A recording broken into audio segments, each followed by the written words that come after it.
Hi, everybody. I'm David Rhodes with Fire Engineering Books, and this is another episode of In the Books podcast. And I am delighted to be joined by two very special people and longtime contributors to Fire Engineering Books and Fire Engineering in general. And that is a couple of authors and one who's ambidextrous. He can author and draw. So it's great to have Frank Viscuso and Paul Combs with us today. How you doing, fellas? Good. Thanks for I'm having us, doing Chief. pretty good. Awesome. Be careful because you said one that can write and draw, and then you announced my name first. I just want to clarify. Paul is the one who could draw. Yes, absolutely. Frank's being modest. He does have talent. He just doesn't show it. Can you draw as good as Gagliano? Which one of us? Frank. I think I might have him by an. I think we could take him. Yeah, I think we could take him. I think we could take him. Mike's improving though. Yeah, experience does matter. So a couple more classes and maybe we'll get him up to a third grade level. So we're here to talk about Sprinkles, and we got some big news. We've had Sprinkles and Sprinkles 2, and now we are getting ready for the release of Sprinkles 3. So we wanted to talk about that. It's been hugely successful. And I'm pretty sure it's the first children's book that we ever, first and only, if I'm not mistaken, children's book that we ever did. So Frank, this was your brainchild. So take us back to the beginning of the concept and why in the world, after writing Leadership, Step Up and Lead, and all of those other wonderful things, did you come up with this idea? Yeah, well, the funny thing is, it worked the other way around. This book was written now. I mean, it must have been over 20 years ago. And I'll tell you the story. I'm home. I was sick. I was not feeling well, and I'm sitting in front of my computer, and I had some time to kill. And for some reason, I just had this idea about this little puppy that wanted to be a fire dog. And I wrote the story, and it was really from start to finish, right from the beginning. It wasn't like I was thinking about the story. It was like, let me start with the first word, and it just moved right through, and it was done. But what happened was it just sat on my computer for years and years and years, and never really thought much of it. There was one time when I had written my first book, Common Valor, that I said, well, maybe I could do something with this. And I sat down with somebody who authored a children's book, and they talked about how complicated the process was. And I'm like, yeah, maybe not. But here's what happened.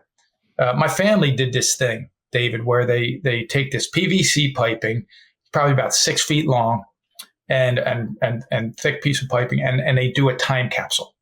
And they throw all this stuff in the piping, pictures, video, VHS tapes from back in the day.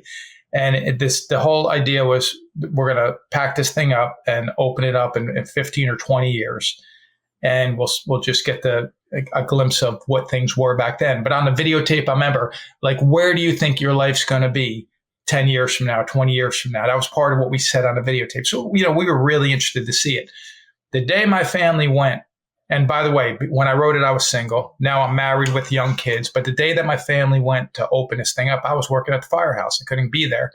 So my wife calls me up and she says, the boys got something they want to show you when you get home. I said, okay. Now I'm really nervous because I have no idea what I put in that time capsule.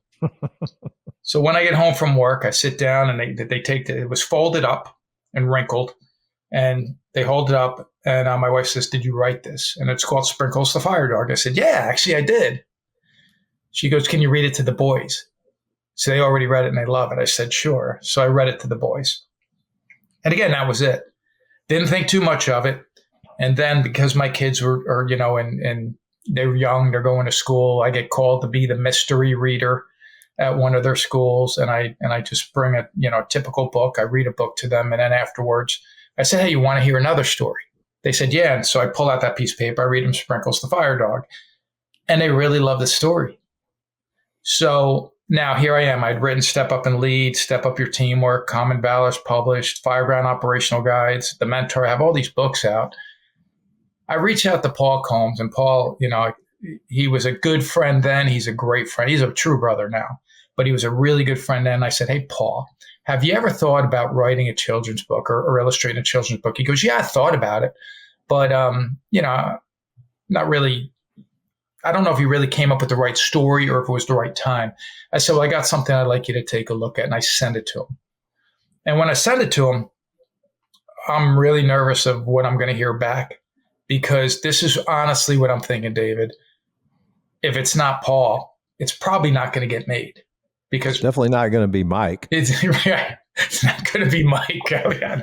So, he came back to me, and he could probably tell you this part of the story. Originally, he says, I like it. I think I might want to do it. But it was a year probably passed by. And one of the things you asked me before we got on this, was there anyone else I considered? I actually called him at one point and I said, you know what? I feel like I need to get this thing done. And I don't think this is something that you want to do. And I want you to be okay with telling me that. So if not, are you okay if I look at another artist? And he was like, yeah, if you want to look for somebody, that's fine. And I was in contact with a few people, in all honesty, probably 6 or 7, and actually landed on one that I said, okay, this is one that I think we're going to do it with. And then, I got the message back from Paul, and he says, I want to do it. And Paul, if you don't mind me telling this part of the story. No, go ahead. I remember saying to him, why? What is it about that? I remember where I was. I was in a hotel lobby. I remember where I was, and I said, "What? Why do you want to do it?" He says, "The corner mutts. It's the corner mutts, because when you write about the corner mutts, I can't get them out of my head about how they tried to keep him down." He goes, "Because I have corner mutts in my life too." And then he said, "And sometimes the corner mutts aren't even other people. It's the limiting thoughts I have in my own head." And I said, "That's it. I mean, that's what the story's about." So from there, David, you can imagine. I mean, one day maybe we'll pull out the original versions of Sprinkles, and I'm like, I don't know about that one. But when Paul works on something, man, it's magic. Chief Thompson, one time he asked me, what's the secret to writing a successful children's book? I said, it's really easy. Write a story and give it to Paul Combs. Yeah. Because Paul he brought this to life. This is his book more than mine, in my opinion. So did you get samples along the way? Like, hey, what do you think about this for this page? Did you guys kind of work collaboratively in that? Or was it here's what I got, here's the whole book at one time, and then go back and critique each one? Well, yeah, I think Paul, you're talking about your process. Yeah, more so with the first book. Because I'd never illustrated a children's book at that point. So this was all new territory for me. Just learning how to make a story flow. I mean, I'm used to doing an entire storyline in one cartoon. Right. So to spread that out over, 24 spreads, that was kind of a new territory. So I think Frank and I worked a lot closer with the first book. By the second book, we had a routine down. By the third book, we work with roughs and that sort of thing, but the roughs got a lot rougher with the third book. And I think he had an idea of where I was going, and I didn't have to draw out a lot of detail. Right. But then I work sequentially. So I work from the first spread and all the way to the end. I don't jump around. So as I will get 2 or 3 done, I'll send them to Frank. So he has a chance to review them, critique them as I'm working on the next 2 or 3. Gotcha. Yeah. That's a good But the first process. book, it was a lot more back and forth, I think. I think the roughs were a lot more detailed, just so he could see my thought process.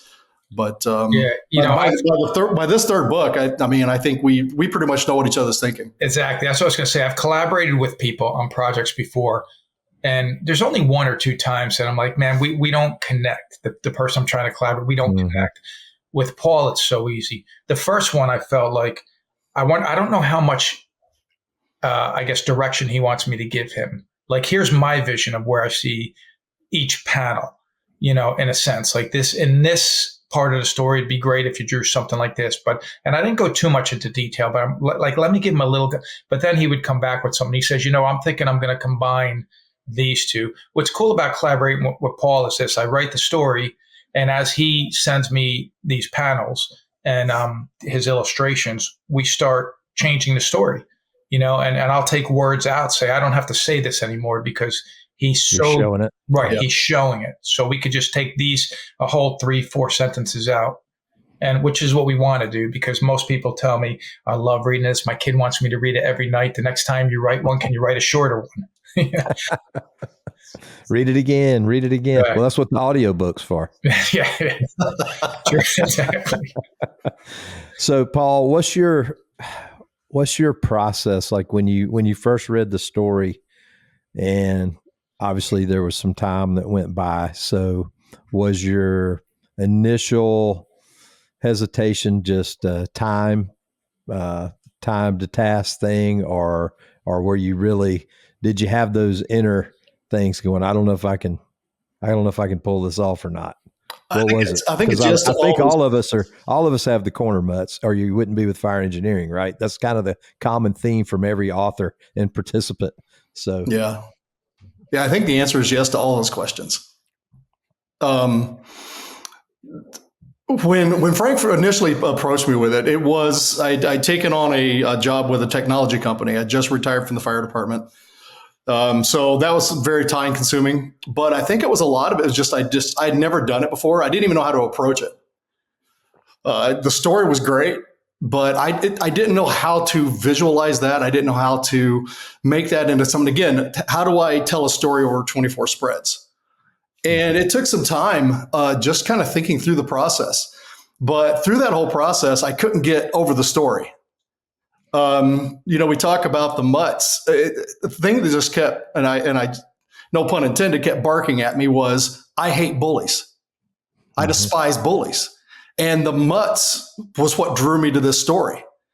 Sprinkles is inspirational, but I wanted to stick it to the mutts. yeah. And then it was just, how do I want to go about illustrating this? I didn't want to just do something simplistic where, you see a lot of the children's books that are out there, the little polka dotted dog goes to the firehouse kind of thing. Right. I wanted to do something that was visually just as compelling as the story. Right. There's Trying to action draw in the you picture. in. Right. And then it was, how am I going to draw this spatially? And if you notice in a lot of the books, I take that perspective of the dog level. So when I'm taking a lot of my reference photos, my wife laughs at me, but a lot of those, I'm laying down in the middle of the street, getting that shot of that perspective so I can, transpose that over with, getting the dogs right. So I want you on the level of the dogs, especially with the first one, when the little puppy's in that big, big city.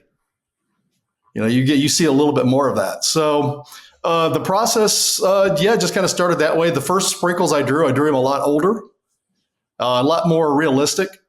And then I think the next one was I went full pendulum swing. I drew him really cartoony, like something out of SpongeBob, I think. And we still have all of these. And then I think lightning just kind of struck when I drew the current Sprinkles. And I think that was either the third or the fourth try. And Frank's like, that's it. That's the vision. Yeah. Perfect. Yeah. So, Frank, tell us a little bit about the trilogy there. What's the hooks on each one of the stories as Sprinkle moves through life? Well, I'll tell you, the first one is all about, it's about him achieving his dream. It's about going after your dream and becoming, the fire dog. But what I think is great about it is I think the children and the parents that they're sitting down with, or when somebody's sitting down with a family member, first and foremost, the whole point for us was this. We talk a lot about a firefighter having a second family, right? We talk a lot about that. I say it in classes all the time. Lasky says, I hear people talk, your firefighter has two families. And family's a big word in our industry. And I think we want it to continue to be a big word. So for us, it was about, this is going to help us get quality family time. So number one's about achieving your dream. That's why we have questions at the end of the book. So after you read the story, you can sit down with that loved one and just, say, what are some of your dreams and how do you think you could achieve your dream? And because we have a story that shows how you got there. The second one is all about making a difference. So now you've achieved your dream. David, like both of you, you've reached, the highest level of success, in your careers, in multiple careers, really. Both of you have done that. but both of you have been very good at bringing other people with you. And that's what that whole second book is about. Now that you're here, are you truly successful if you're not going to help other people that you know you are capable of helping? And then the third one is working together. Now it's not just about helping people. Now we are a team. We have to keep working to be a team. And a situation happens where, now they have to put everything they're working for into play, and I coach youth sports on the side. So that topic alone is something that I'm always kind of connected with, just like us in the fire service, teamwork. Right. So that's what it is. That's what the journey is. As far as, the fourth one, we haven't talked about that yet. Maybe it'll come to us soon. Maybe we'll have it by midnight tonight. We'll have an idea. Sprinkles the teenage years. Yeah. Well, you know what? Now, that's what's funny about it, because we're talking, and as we're talking, I'm going to pull something up. So eventually I'll find it, a picture of the original Sprinkles, because I think I have to show it to anybody that's watching this so they could see what he originally looked like. I'll get that out off my phone in a minute. But Paul, when he came back to me on the second one, he was much older on the second one. And, just kind of something didn't feel right about that. And he said, well, I figure we make him progress. I go, yeah, but think about it. We could tell so many stories with him still being young, trying to figure it out. Once he's older, I feel like I'm kind of losing that. And then we started saying, hey, think about it. Charlie Brown never grew up, right? Right. And you can keep telling stories with this character at this age, Mickey Mouse, Charlie Brown. And he's such a lovable little, puppy, little dog. So let's keep him there for a while. And maybe one day we will make him get older, but there's a lot of story from he's still learning about life. And because that's the audience we want to work with, these young kids that are, figuring things out for the first time. They have these feelings, challenges. They don't even know how to think about certain things. They don't know that it's okay to feel self-doubt. Maybe this little puppy gives them hope to say, okay, which is the kind of feedback we do get from people, which is what I love. So in a lot of, I know when my kids were growing up and watching children's movies per se, there were always little things in there that were really for the adults. So in this storyline, even though it's written for a child, and you said like the purpose was to get the family together, have you found that the lesson actually transcends age? And even though it may be written on a simpler level, that the adults get just as much out of it as the kids do? Yeah, I think so, Paul. Yeah, and you can elaborate on it. Matter of fact, I know so because, yes, they take something away from the story. I mean, this is what I get most of. When I read that story, the first book, a lot of people feel like they're reading it about themselves. Because think about it. We're all firefighters, right? The dog wanted to be a fire dog. At some point, we all wanted to be firefighters. And maybe it didn't seem like it was a very easy, achievable thing. And then one day you're there. So a lot of people connect with that. But I think more so it is what they take away from it is what we talked about earlier, that true quality time with their family. Yes. And that's it. That's the only reason, I know that Paul and I talk about it all the time. It never, we didn't expect it to be successful. We didn't expect it to be, a top seller, and we didn't care. Right. All we cared about was, is this going to give families that time that they need together? And that's it. And I think one of the unexpected things that neither Frank and I anticipated was the stories we're getting back of, I just had a really bad shift. And I came home, and the first thing my kids wanted to do was, they wanted me to read this book to them, and how that brought them back down to reality, how that brought them and grounded them back to their family. Yeah. We didn't anticipate that. And we didn't anticipate the mental health aspect of what the book provides for the families. Right. And honestly, I think I'm probably most proud of that. Yeah, I would have to agree. And just so you know how this book could have honestly gone in a completely different direction, that was the original Sprinkles right there. That was the second one. That's the second. You're right. Because the first That's one the was original. Yeah. That was the first one. very traditional first one and then very cartoony second. Looks like Yes. that reminds me of something, that second one. Yeah. Like What was the dog that like had the little snicker? you are. I know exactly what you're thinking of, and I don't know Well, his name. We were Snively? kids. I think it was Snifely. Yeah. It kind of reminds me a little bit of that. Yeah, And, only someone our age would know that. yeah. Yeah, right. yeah. Unfortunately, but then he came up with this one, and I said, "Oh, All that's it. That's it. Yep. Yep. That's it." I sent it to my sisters. I sent it to my brother. I sent it to my wife. I'm like, "Look at this. Look at this." And everybody's going, "Oh, he's adorable." Door number one, door number two. Well, David, listen, I'll tell you what, it's not been all joyful because here's what happens. One day, this is just last year.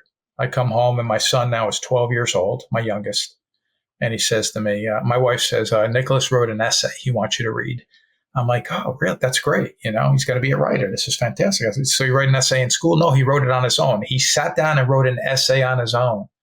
This is amazing. So I see the essay and it's called Our Missing Piece. All right, it's a catchy title. And he says, imagine your whole family leaves to go on vacation or they leave for a baseball tournament and they leave you home alone. That's how our dog Bodhi must feel. That's why I think our missing piece is another dog. And I said, oh, here we go. And I think that other dog should be a Dalmatian. I'm like, there's no way. So as I'm reading this thing, I'm like, yeah, I'm right now figuring out in my head exactly everything I need to do to tell this kid and break his heart. We are not getting another dog. We are not getting a Dalmatian. And, he goes on, he even puts a list of pros and cons. This is what he writes. The pros are, it'll give Bodhi a best friend. It'll teach me, Nicholas, it'll teach me more responsibility. It'll help, he writes this, it'll help you promote your business and your book. I'm like, look at this kid. Like, he's a promoter. The cons, this was the cons. He wrote, there are no cons. It's perfect. So now, that's awesome. Right. And I tell him I say to my wife, I'm like, you read this, right? She's like, yeah, what did you think? I said, he's crazy. You told him we're not getting another dog, right? She goes, yeah, I told him that, Frank, but look at this. And she starts showing me pictures of Dalmatians. Look how cute. We can get this one. It's in Indiana. I could drive this weekend and pick him up. It's only like 8 hours away, Frank. I'm like, you're kidding me, right? So long and short of it is, yes, we have a Dalmatian at home. And its name is Sprinkles. Oh, my goodness. Which I regret because that dog has torn my house apart. And at one point I looked at him, I said, you were supposed to be a fictional character. I called Paul. I said, I'm so grateful we did not write a book about alligators. But that kid's going places. Last time Frank's telling me that story, my wife wants to adopt a cat. Oh. And for those that don't know, Sprinkles 3 has a cat. And her name is Sydney. And the only reason that our adopted cat is not named Sydney is because we adopted a boy cat. Or we would have Sydney the cat tearing up our house. So that's great. Well, that kid is going to be a master. I don't know if the manipulator is the word, but he's got skills. So maybe he needs to be an attorney. You know what? He very well may be because he definitely has that ability. He's not a follower. He's a kid that kind of beats to his own drum, and he doesn't take no for an answer very easily. I got to tell you. So, Paul, give us a little rundown on the characters in 3. We got some returning characters and some new ones. So the two main returning characters, obviously, Sprinkles and Buddy. The one mutt that in the second book he convinces to be a little bit more of a leadership role dog. And by the end of the second book, he becomes a police dog. Mm-hmm. So in this one, they befriend a alley cat named Sydney. And that's where the story the thread starts to weave together, and they have to work together by the end of the book to save the other mutts. Outstanding. No, I don't want to give too much away there, but no, can't Sydney's the only real new character put into this. We've got a couple other little fringe characters that we've put in, but all the familiar faces are there. So I guess same question to you about the messaging to the adult, I guess it's impossible as an adult to draw without that influence. You're probably thinking, is there anything in any of them that is like a subtlety in there that maybe not everybody caught? Is there any hidden, can you turn it upside down and look in the mirror or play it backwards like the Beatles records? No, I don't think there's anything like that, other than the fact that I probably, as most illustrators would draw for children, I didn't really draw this for children. I drew a book that I wanted to read and that I wanted to illustrate. It just by chance, if it appealed to children, great. That's probably the backwards way of going about this. But I just knew that I wanted to draw something that was, again, very detailed, very bold. We've been told that the book is bold and masculine. We're okay with that. We need a little bit of that. That's whatever that means. Come from, and that's our niche culture. I mean, so I think it's going to appeal to that culture probably more so than would for folks outside the fire service. Even though we do believe that the message is there for outside the fire service, and that's something we're pursuing. Right. But there's nothing really subtle there. The one thing that we originally put in the book, is something we took out. What's that? I'm sorry. There is something we should mention. Okay, well, hold on. So if you notice that in the cityscapes, the buildings have signs and that sort of stuff. And one of the things that we were going to do, and that we pulled out at the very ending, is that we were going to put some of our friends into the book. And we were going to have Galliano secondhand guitars. We were going to have a Villa's Pizza. We were yes. Gotcha. We were going to put these type of things and just subtly put them into the scene.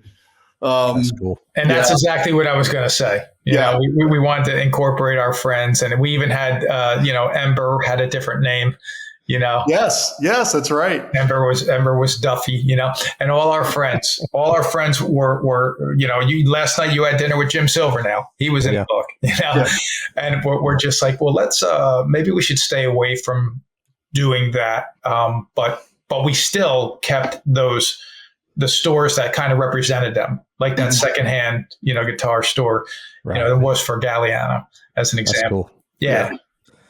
That's cool. So both of you are extremely busy. Paul, I know you're in the process of, what are you, a year in now, or maybe a little longer in your new studio? So tell us a little bit about that. Yeah. So a year ago, my wife and I purchased a 150-year-old home. It's iconic in this area. It was abandoned probably for 3 or 4 years. It was known for 30 plus years as Christmas Manor in this area. So it's this iconic home. We've loved this place ever since we've lived in this town. So we decided to go ahead and buy it. I was just looking for a new studio at the time.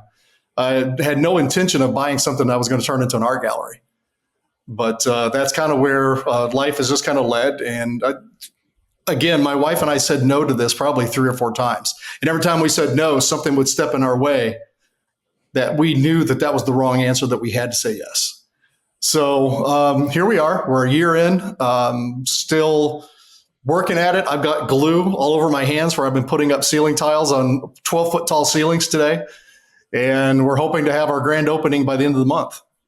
That's awesome. Awesome. And Frank, what you got going on? Just traveling and teaching, when I'm not coaching and being with my family, I'm traveling. I'll be heading to Lansing, Michigan tomorrow, actually, working 3 days with their fire department. And this is my busy time. I try to work schedules around what's important for our family. And this is it. I just love it.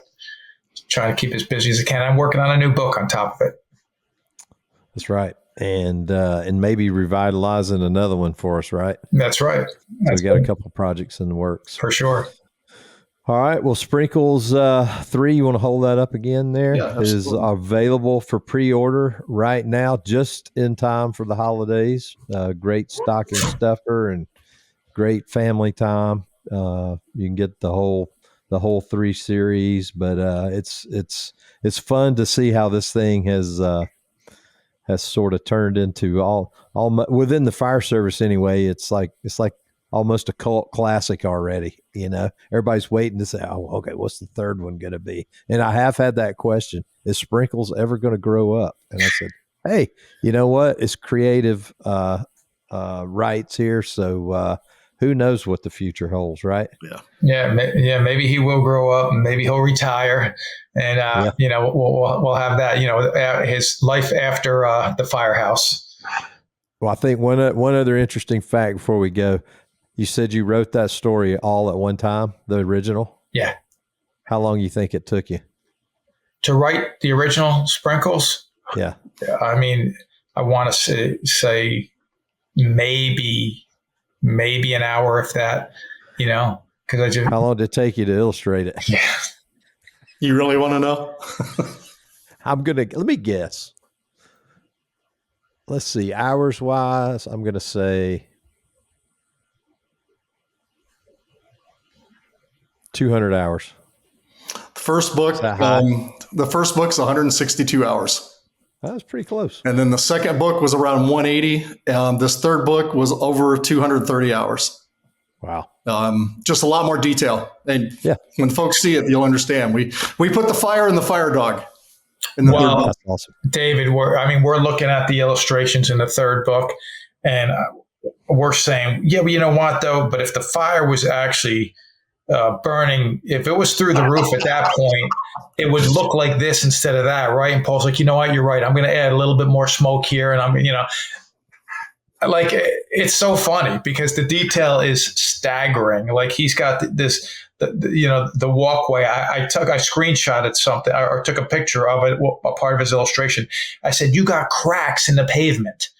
I mean, cracks in the pavement. Nobody would think of putting a crack in that brick right there, or this little piece of graffiti, on the side of the alleyway in the wall next to this piece of garbage. It's just the details. I mean, I've never seen a children's book like it ever. With these illustrations, it's stunning. It's beautiful stuff, and credit to you guys too, because you don't. I mean, it's thick quality. People tell me that all the time. But these are durable books. You're not. Yeah. These are going to stand the test of time. Yeah, they can be chewed on a little bit and still stand up. Yeah, even the pages are hardy. Yeah, I mean, Frank and I were even talking about this. This book will last 200 years after he and I are gone, only because of the quality of the printing. So you're gonna put one in the PVC? You know what? Yeah, I think I'm going to have to do that. Well, I don't know, because now these are out there for real. So this is no longer a vision, if Gotcha. if I will. And one day, if I'll tell you what, if that videotape ever surfaces, I'd probably never get called to come in and speak again anywhere. Because that's the old me talking about what I think about. It's funny when we sit back and we look at ourselves in the past. And this is part of what I hope people do when they look at this book is say, look where this little puppy was, look where he's come. And maybe they have that self-reflective moment of themselves. And I say this, man, I hope that everybody can kind of look back 5 years ago and be proud of what they've accomplished. Because I don't think we do enough of this in our lives. I don't think we do enough of sitting back and saying, you know what, even if life was tough and it beat us down for 5 years, you're still here, you're fighting. That's a tremendous, right? That's a tremendous accomplishment in and of itself. Be proud of yourself, because some people, we may feel like people are laughing at us, but I'm the guy that likes to be in the corner, clapping, cheering you on, saying, I'm proud of you because you don't give up. And that's what these stories are all about, man. Just keep fighting, keep moving forward, and just keep being a better version of yourself. Yep. And sometimes it's hard for you to see that yourself because you're in that moment, but other people see it. And, I'm sure you guys hear it all the time, is like, you never know what class, what book, what article or whatever really connects and makes a difference, for somebody. For sure. You talked about bringing people along, Paul. I was just in St. Louis and this guy came up to me and, introduced himself, and he goes, "Hey, I just want to let you know Paul Combs is my hero, and I draw, and I've talked to Paul, and I want to get more involved." So I invited him to start contributing and awesome. Maybe do some Firefighter Nation stuff for us, and so we'll see where that gets. And Frank, everywhere I go, I get asked, about you and the influence you've people have stories about the influence, and I know you're doing fire service and baseball and corporate stuff. So it's just awesome to see what Listen, David, we have to give. accomplish. We have to keep giving. On the way here, because I'm actually, I drove over to my parents' house to be able to do this. They live about 20 minutes from my house. It's a little more quiet here. And but on the way here, I'm on a conference call with another one of your authors, actually, that is doing training for his members, and showed them some clips for officer development training. Showed them some clips from a video that I did, and said, "Hey, just want you to know we're doing this." I said, "Well, listen, I'm going to be in the car between this time and this time. If you're going to be sitting down with them, you have any questions for me, call me." So the entire ride here, I'm on a phone call talking with them, and just telling them, man, we're all in this thing together. We're in it together, and we got to take care. We got to look out for each other. And I'm so glad in today's fire service culture, we're talking about things. Paul even mentioned it, in this. We're talking about things like mental health. We're talking about things like firefighters looking out for each other, working together, being a team. And, because we need it. We need to support each other now more than ever. So, for what that's worth, I hope if anybody's just listening to this now, you said you never know what class they're going to go, what book they're going to read. Sometimes it's not the class or the book. It's the one sentence you hear in that class, or it could be the chapter title. It could be the chapter. I remember reading a book title when I was younger. Honestly, I remember reading the book Think and Grow Rich. I got more from the title than the book, because what I realized was think and grow. What you think about is what you can create, what you can become. And I've spent my life kind of doing that, just trying to will things into existence. And I'm sure, look at Paul, look at the artwork on his wall. Everything in Paul's life starts here before it becomes real. And same thing with your success, David. And thank you for all that both of you have done and continue to do for the fire service. Good stuff, fellas. And thank you guys for continuing to be massive contributors and ambassadors to the fire service and to our brand. And everybody can get Sprinkles 3 on pre-order. And obviously, if you don't have the other ones, you can get them all from Fire Engineering Books. I guess we will leave it right there. And everybody have a good holiday. And this one's in the books. All right. Thanks, Chief. Thank you. Chiefs.